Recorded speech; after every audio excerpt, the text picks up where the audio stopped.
A ameaça de um fim do mundo persegue a humanidade há muitos séculos atrás, e o Apocalipse, para os cristãos, seria o dia do juízo final. Porém, não existe apenas essa profecia ou previsão para o fim do mundo. Existem outras civilizações que também acreditavam em uma catástrofe a nível mundial, que poderia extinguir toda a humanidade. E é sobre isso que iremos falar no vídeo de hoje. O fim do mundo por outras civilizações. E aí, pessoal, sejam muito bem-vindos a mais um vídeo do canal Desvendando. Eu sou a Graça e eu espero que você assista esse vídeo até o final. Bom, pessoal, esse vídeo vai ser dividido em 3 partes, porque eu vou falar sobre o fim do mundo e não tem como você falar sobre o apocalipse, o fim do mundo, sem, por exemplo, citar outras civilizações, sem falar de algumas teorias científicas.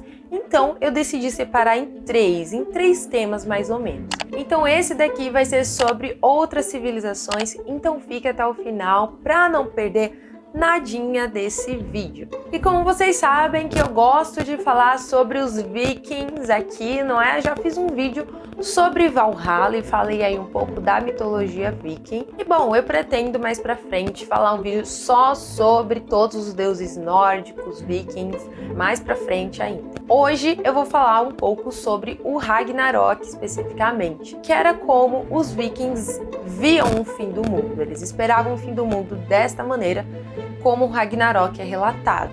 O Ragnarok, traduzido do nórdico antigo, significa consumação dos destinos dos poderes supremos. Ou seja, os deuses nórdicos ou vikings já sabiam que iam ter o seu fim no Ragnarok. Bom, os nórdicos daquela época acreditavam que ia acontecer um grande evento, uma grande guerra entre as forças do bem e as forças do mal.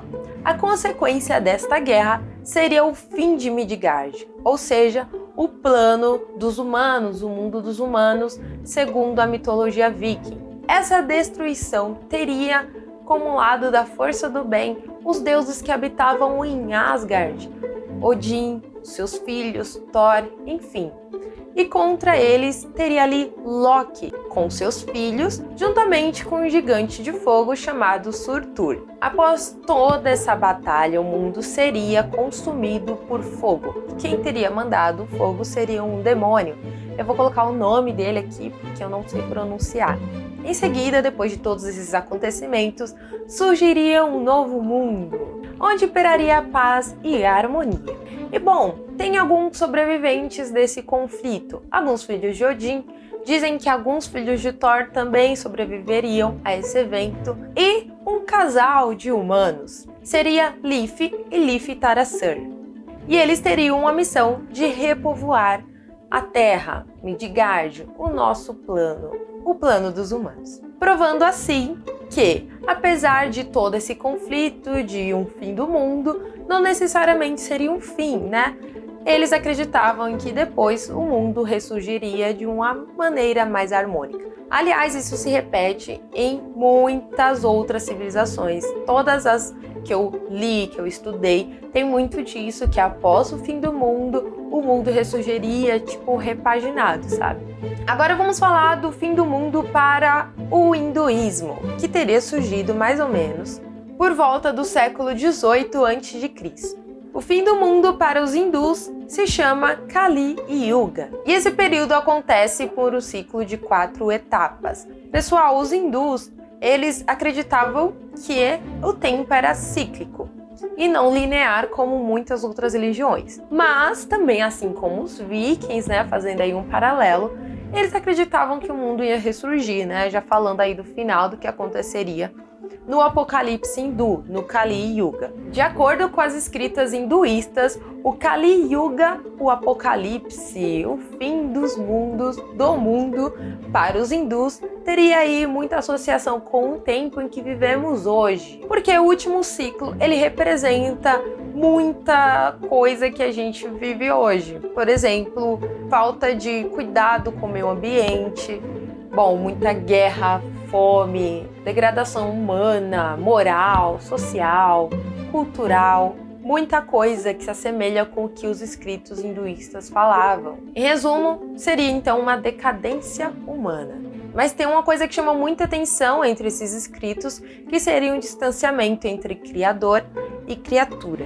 Ou seja, os humanos teriam se distanciado do seu Deus criador do universo, que para os hindus se chama Brahma. Mas cabe ao Deus Vishnu e não ao Deus Brahma trazer aí essa destruição ao planeta, porque ele teria uma missão de exercer uma justiça cósmica. E pessoal, no fim de cada Mahayuga, que é 4 ciclos, né, que teria o planeta, acontece essa catástrofe, esse fim do mundo, e que seria ocasionado principalmente pelo fogo, uma explosão, e esse fogo seria um tipo de fogo purificador para o planeta.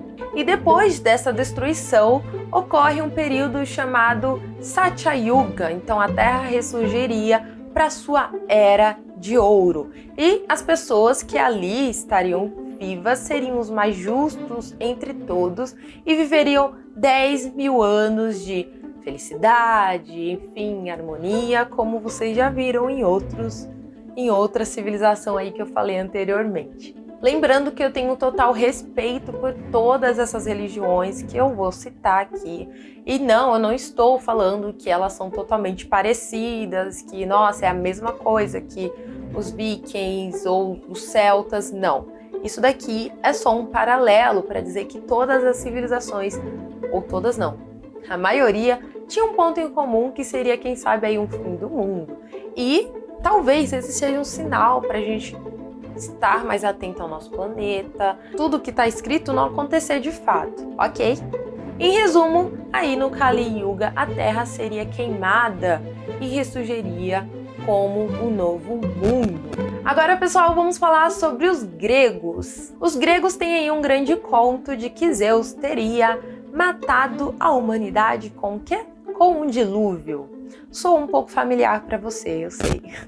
Zeus, então, que seria o pai de outros deuses ali do Olimpo, o pai de todos, né? Um nome bem parecido com Odin. Ele queria acabar com o planeta por, quem sabe, os mesmos motivos que o deus Brahma, que eu falei ali do hinduísmo.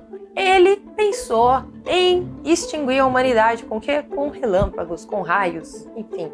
Mas ele pensou, se eu fizer isso, eu vou estar matando também os meus filhos deuses, então eu não vou fazer isso. E aí ele teve uma brilhante ideia, que era acabar com o planeta com água.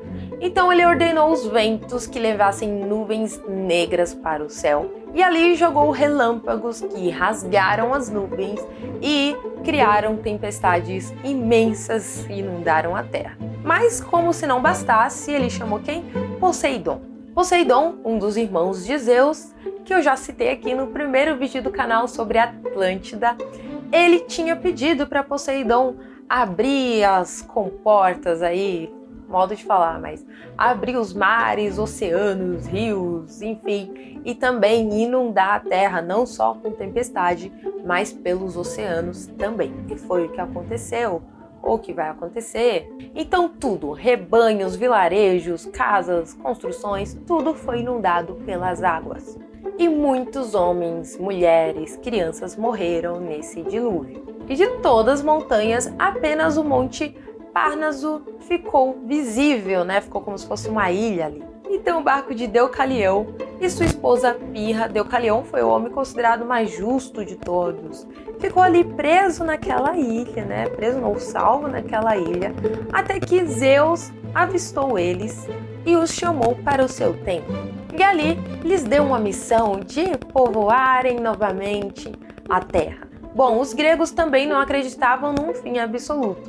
Como vocês viram aqui, teve esse dilúvio e depois a terra foi povoada novamente. Só que dessa vez não foi por fogo, né? Segundo os relatos gregos, dessa vez foi com água pelo dilúvio. E reforçando aí que nem tudo é um fim e quem sabe então um recomeço. Porque afinal de contas o mundo sempre tá aí acabando e depois ele ressurge, né? Enfim, quem sabe realmente a Terra não tá pedindo por isso e já passou nosso tempo aqui. Enfim, falei demais. Curiosamente, a palavra Apocalipse tem origem do grego Apocalipsis, que teria dado o título ao livro do apóstolo João, ou Apocalipse. E esse vai ser o tema do próximo vídeo. Não necessariamente todo o Apocalipse, porque é bem extenso, mas provavelmente boa parte do livro ou algumas coisas mais importantes na minha visão. Pessoal, então entendam que não são só essas que eu citei que tem um tipo de fim do mundo. Tem muitas outras civilizações das quais eu não citei aqui. Por exemplo, na religião do Mazdaísmo, até o próprio budismo. Tem uma chamada Zoroastrismo também, até o próprio judaísmo, antigamente. Todos têm uma visão de fim do mundo diferenciada do que os cristãos têm. E eu não trouxe todos, porque senão o vídeo ia ficar muito extenso. Mas esse foi o vídeo de hoje. Eu amei fazer esse vídeo, é muito legal falar sobre essas teorias, sobre qualquer outra teoria, eu adoro falar. Então mandem mais teorias aqui no e-mail do canal Desvendando, que eu sempre deixo na descrição. Me sigam nas redes sociais, curta esse vídeo, compartilhe com seus amigos para dar mais engajamento, para eu continuar fazendo mais vídeos. E, enfim, muito obrigada por ter assistido até aqui. Até o próximo vídeo sobre o fim do mundo. Por favor, não me abandone. Eu tenho certeza que você vai gostar dessa série de vídeos. É isso, um beijo e até a próxima.